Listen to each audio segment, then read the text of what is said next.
리코드 409번 문제입니다. 어떤 문자열이 주어졌을 때 이 문자열은 소문자와 대문자 알파벳으로만 이루어져 있는데 가장 긴 팔린드롬의 길이를 반환하는 거고, 여기서 말하는 가장 긴 팔린드롬은 어떻게 만들어질 수가 있는 거냐면 S에서 주어진 문자들로만 구성해서 만들 수 있는 팔린드롬인 거죠.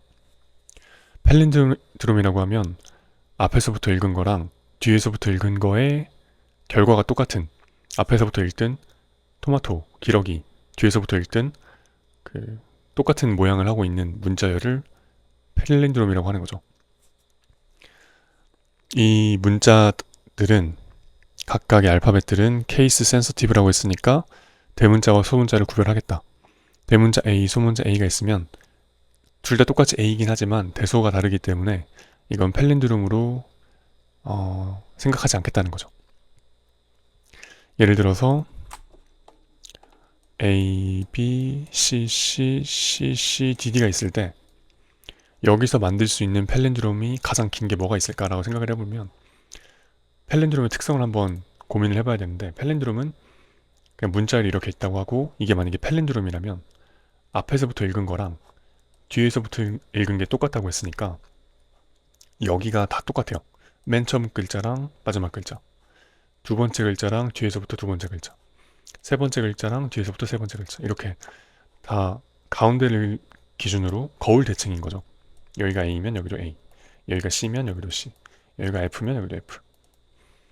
가운데를 기준으로 거울 대칭인 거. 그래서 좀만 더 고민해보면 팔린드롬은 맨 끝과 끝이 똑같다 보니까 딱 두 가지, 크게 두 가지 모양으로 구분할 수 있다는 걸 알게 돼요. 하나는 홀수일 때랑 하나는 짝수일 때. 홀수일 때는 가운데가 없어요. 그래서 이 왼쪽에 있는 절반과 오른쪽에 있는 절반이 정확히 거울 대칭이 되는 거고, 홀수계가 된다고 하면 가운데 뭐가 있는데 이 가운데는 말 그대로 가운데이기 때문에 가운데를 제외하고 이 나머지와 가운데를 제외하고 나머지 오른쪽이 거울 대칭이 되면 되는 거죠. 그러니까 만약에 홀수계가 존재한다면 그 홀수계가 올 수 있는 구간은 가운데밖에 없다는 거죠. 지금 우리의 목표는 이 팔린드롬을 어떻게 하면 최대한 길게 만들 수 있을까인데, 팔린드롬이라는 건 처음부터 읽은 거랑 끝에서부터 읽은 게 똑같은 문자열이라는 걸 확인을 했고, 그 말은 처음과 끝이 점점점 대칭이 되면서 구성이 돼야 된다는 소리니까, 다시 얘기하면 짝수계의 구성이 필요하다는 거죠. 여기가 2였으면 여기도 2여야 된다는 거죠. 그럼 역으로 생각해서 어떤 알파벳들이 쭉 있을 때 내가 얘를 가지고 팔린드롬을 만들 수 있냐 없느냐를 판단하기 위해서는 이 개수가 몇 개인지가 의미 있다는 거죠. 중요하다는 거죠. C가 4개다. 여기선 C가 4개가 있으니까 이 C를 어딘지는 모르겠지만 어디든 간에 왼쪽에 2개, 오른쪽에 2개 배치하면 팔린드롬에 영향을 주지 않으면서, 그러니까 팔린드롬을 지키면서 팔린드롬을 더 크게 만들 수 있죠. D와 D, D도 2개니까 D 하나를 왼쪽, D 하나를 오른쪽에 배치하면 팔린드롬을 유지하면서 팔린드롬을 더 크게 만들 수 있죠. 근데 B는 어때요? B는 하나밖에 없죠. 근데 아까 봤던 것처럼 팔린드롬은 크게 홀수 길이와 짝수 길이가 있고, 홀수 길이인 경우에만 가운데에 아무 대칭도 되지 않는 홀수 개인 애가 가운데 들어올 수 있다는 거죠. 그러니까 B랑 A는 홀수이기 때문에 가운데 들어올 수밖에 없다. 그래서 만약에 B가 쓰였으면 A는 쓰일 수 없고 A가 쓰였으면 B는 쓰일 수 없는 거죠.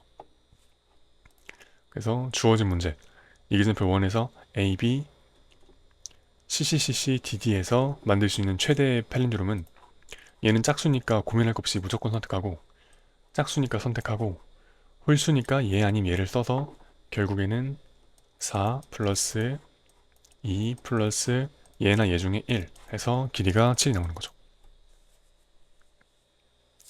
밑에 이그젠플 2도 있는데 이건 뭐 길이가 하나밖에 없으니까 생각할 여지는 뭐 특별히 생각할 건 없을 것 같고, 정리하면 어느 정도 방법이 보이는데, 주어진 문자열 알파벳의 빈도를 센다.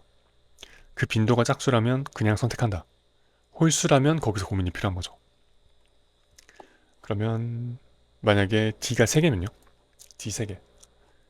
D 3개라고 해도 문제에서는 주어진 문자열을 가지고 가장 긴 팔린드롬을 만들라고 했지, 뭐 D를 쓸 거면 다 쓰고 안 쓸 거면 쓰지 마라 이런 얘기가 아니거든요. 그러니까 D가 3개여도 나는 D를 2개를 가져올 수 있다는 거예요. 자, 일단 C는 4개 여전히 짝수니까 무조건 선택을 하겠죠. 그 다음에 D가 문제인데 D를 이렇게 DDD 놓을 수도 있어요. DDD. 그쵸? 왜냐면 홀수는 가운데 올 수 있으니까. 근데 B는 올 수 없죠. 여기로 올 수 없고 A도 올 수 없어요. A랑 B, D는 홀수이기 때문에 셋 중에 하나만 가운데 올 수 있는데 D가 만약에 가운데 오게 되면 A랑 B는 올 수가 없는 거죠. 여전히 이래도 그럼 길이는 7이죠. 또 이런 것도 가능하다는 거예요. CC 한 다음에 D를 여기다 써버리는 거죠. D를 3개지만 2개만 취하겠다는 거예요. 그럼 남은 건 D 하나, B 하나, A 하나. 그러면 A나 B나 D나 여기 올 수 있고 여기 올 수 있고 여기 올 수 있어서 길이는 여전히 7인 거죠. 정리하면 짝수인 거는 그냥 다 쓸 수 있다. 홀수인 거는 홀수 중에서 짝수 개만 취하는 것도 가능하고 아니면 홀수를 전부 취할 수 있는데 홀수를 전부 취하는 경우에는 가운데밖에 올 수 없기 때문에 한 자리밖에 없다. 그러니까 홀수 개가 다 올 수 있는 경우는 가운데 하나밖에 없으니 나머지 홀수들은 그 중에 짝수만 구하는 방식으로 써야 된다. 이런 얘기가 되는 거죠. 좀만 더 문제들을 다양한 제가 지금은 이그젠플 1밖에 안 봤지만 다른 이그젠플들을 계속 보다 보면은 그런 관찰을 할 수가 있어요. 짝수는 다 쓴다. 홀수는 하나만 가운데 다 쓸 수 있고 나머지 홀수에 대해서는 짝수개만 취해야 된다. 그 말은 그러면 가운데 올 홀수를 누구로 결정해야 될까? 라고 생각을 해보면 우리가 원하는 건 가장 긴 팔렌드롬이니까 가운데 오는 팔렌드롬은 그냥 제일 긴 홀수를 가운데 쓰면 되겠죠. 그럼 제일 긴 홀수를 제외한 나머지 홀수의 빈도들은 그 중에 짝수만 취하는 건데 가장 길게 만들고 싶은 거니까 짝수 중에서도 제일 크게 취하는 거니까 홀수가 k개라고 하면 k-1개를 취하는 거죠. 그러니까 이 문제에서 요구하는 건 팔렌드롬의 길이지 팔렌드롬의 모양이 어떻게 생겼냐가 아니거든요. 그러니까 알파벳은 필요 없고 알파벳의 빈도만 보면 돼요. A가 뭐 3개, 4개, 5개, 6개, 7개, 8개. 어떤 알파벳인지도 필요 없고 그냥 6개 알파벳이 이런 빈도로 나왔다고 해보죠. 그러면 아까 짝수는 고민 없이 무조건 다 쓴다고 했죠. 짝수는 다 쓴다. 근데 홀수는 어떻게 한다고 했냐면 홀수는 가운데 하나만 다 올 수 있고 그러니까 홀수가 올 수 있는 자리는 가운데 하나밖에 없으니까 이 중에 제일 긴 걸 쓰는 게 가장 긴 팔렌드롬을 만들 때 유리하지 않을까라는 생각을 하는 거죠. 그럼 여기 7이 오는 거예요. 그럼 이제 7이 가운데 왔기 때문에 5랑 3은 다 쓸 수가 없어요. 홀수는 더 이상 쓸 수가 없고 5 중에 4만 쓰는 거죠. 3 중에 2만 쓰는 거예요. 그러니까 만약에 이게 A고 이게 C라면 A가 3개 있는데 그 중에 2개만 쓰고 C가 5개인데 그 중에 4개만 쓰겠다는 거죠. 그래서 2 플러스 4 이렇게. 그래서 아마 이거의 정답은 7 더하기 4 더하기 6 더하기 8 더하기 2 더하기 4 해서 이렇게 하면 정답이 나올 거예요. 그럼 정리하면 각 알파벳의 빈도를 센다.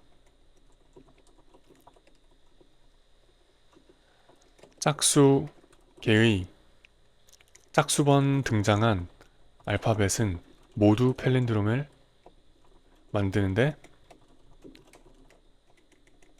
쓴다. 홀수번 등장한 알파벳은 최대값만 모두 사용하고 나머지 홀수번 등장한 알파벳은 1을 줄인 값만 사용한다. 말이 좀 이상하긴 한데 이해되시죠? 홀수 중에 가장 큰 거는 그대로 사용하고 나머지 홀수들은 짝수 개만 취한다고 했으니까 그러니까 111개가 있는데 이게 만약에 최대값이 아니라면 그 중에 110개만 쓰자는 거예요. 111개가 있는데 그 중에 2개만 쓰는 건 이상하죠. 우리가 만들고 싶은 건 가장 긴 팔렌드롬이니까. 그럼 이제 이거를 그대로 구현하면 될 것 같고 문제 해결은 이걸로 된 것 같아요. 그럼 알파벳의 빈도를 세야 되는데 빈도를 세는 가장 쉬운 방법? 가장 대표적인 방법 중에 하나는 맵을 이용해서 파이썬이라는 뭐 딕셔너리 같은 걸 이용해서 알파벳을 키로 그 다음에 빈도를 밸류로 해서 특정 알파벳이 등장할 때마다 그 값을 1씩 증가시킨 다음에 다시 삽입하는 방식으로 하면 빈도를 셀 수가 있는데, 알파벳은 값의 범위가 대소문자 다 포함해도 52개밖에 안 되거든요. 그래서 저는 맵을 쓰기보다는 맵보다 좀 더 구현하기가 코드가 더 간단한 그 인트 배열을 사용해서 빈도를 한번 세볼게요. 왜냐면 알파벳이라는 건 결국에 아스키 코드로 나타내지고, 아스키 코드라는 건 그냥 정수로 표현할 수 있는 거니까, 어떤 문자든 결국에 아스키 코드를 통해서 숫자로 표현되는 거니까 알파벳의 값을 바로 인덱스 삼을 거예요. 그러니까 예를 들면 A가 만약에 아스키 코드 92번이면 나는 고민 안 하고 매핑하는 과정 없이 어떤 배열에 92번째 칸에 값을 증가시킬 거라는 거죠. A가 나오면. B가 나오면 93번의 값을 증가시키는 방식으로 계산할 거라는 거예요. 이런 식으로. 예를 들면 A라는 값을 바로 어떤 인덱스에 대응시켜서 그때의 배열의 값을 계산한다는 거죠.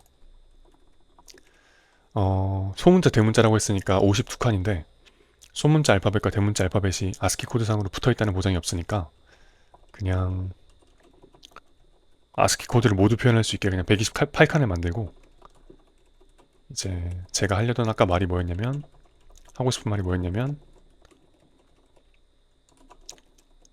이렇게 그냥 쓰겠다는 거예요. 차에트에서 얻은 어떤 문자 값이 있겠죠. 그 문자가 뭐든 간에 걔는 알파벳일 거고, 알파벳은 아스키 코드로 표현하면 0과 128 사이 값일 거고, 그럼 그 값을 그냥 인덱스 3에서 그게 뭐든 간에 그냥 거기를 뿔뿔하겠다는 거죠. 소문자 A가 뭐 85든 16이든 92든 그냥 그 인덱스에 있는 값을 증가시킨다는 거예요. 그러면 빈도를 셀 수 있죠. 그럼 다음번에 알파벳 A의 빈도를 구하고 싶다. 그럼 그냥 이렇게 얻을 수 있는 거죠. 알파벳 B의 빈도를 구하고 싶다. 이렇게 얻을 수 있는 거죠. 그래서 일반적으로 매핑을 할 때는 맵을 사용하는 게 일반적이지만, 이런 특수한 경우에 키와 밸류가 모두 정수로 표현될 수 있는 경우에는 인트 배열만을 이용해도 키를 인덱스로, 밸류를 밸류로 표현해서 맵 대신에 사용할 수 있다는 것도 한번 보시면 좋을 것 같고, 일단 이 문제는 알파벳의 뭐 빈도를 세는 것도 중요하긴 한데 일단 문제 푸는 게 더 중요하니까 여기까지만 하고, 빈도를 잘 셌죠. 빈도를 잘 셌으면 이제 빈도들을 돌아다니면서 빈도가 짝수인지 아닌지를 판단해야겠죠. 짝수면 그냥 쓴다고 했어요. 짝수면 그냥 쓴다. 근데 홀수면 최대값만 모두 사용하고 나머지 홀수번 등장한 알파벳은 1을 줄인다고 했죠. 홀수번 등장한 알파벳은 최대값만 모두 사용하고 나머지 홀수번 등장. 근데 이것도 생각해보니까 내가 최대값을 알아야 되나? 최대 홀수면 다 쓰는 거고 나머지 홀수면 1을 뺏어 쓰는 거잖아요. 근데 최대 홀수는 하나밖에 없겠죠. 그러니까 물론 최대 홀수가 여러 개일 수 있는데 펠린드롬에 들어갈 수 있는 최대 홀수는 하나밖에 없으니까 그냥 마지막에 1만 더하면 되지 않을까? 짝수개만 쓴다. 하지만 마지막에는 최대 홀수인 경우에는 가운데 들어갈 수 있고 가운데는 홀수개여도 상관이 없으므로 그 하나를 가운데 채운다. 그리고 이렇게 되면 모두 플러스 1을 하는 거니까, 이 플러스 1이 존재하는 이유는 홀수개일 때 최대 홀수는 가운데에 온전히 쓸 수 있으니까 하나를 뺀 거를 다시 더해주려고 마지막에 플러스 1을 한 건데, 이러면 팔린드롬을 구성할 수 있는 주어진 S가 다 짝수개만 존재할 때, 홀수 빈도가 존재하지 않을 때는 어, 이 코드가 틀리게 되겠죠. 그래서 플러스 1을 언제나 하는 게 아니라 어, 만약에 뭐 오드가 존재하면 1을 하고, 그렇지 않으면 0을 더하겠다. 홀수가 한 번이라도 존재하면 그건 최대 홀수를 쓸 수 있는 게 있으니까 마지막에 1을 더해주면 될 것 같고, 홀수가 한 번도 없었으면 아예 홀수를 쓸 수 있는 경우가 없으니까 플러스 1을 하면 안 되는 거겠죠. first. 여기를 홀수가 등장했을 때 true로만 바꿔주면 이렇게 마무리가 될 것 같습니다. 그래서 이 문제 그리디 문제 유형이면서 키와 밸류 형태로 뭔가 빈도를 세는 거니까 맵이라고 볼 수도 있고 아니면 이렇게 배열을 이용해서 구할 수도 있는데 이런 걸 연습할 수 있는 409번 롱기스트 팔렌드롬 문제는 여기까지 보도록 하겠습니다.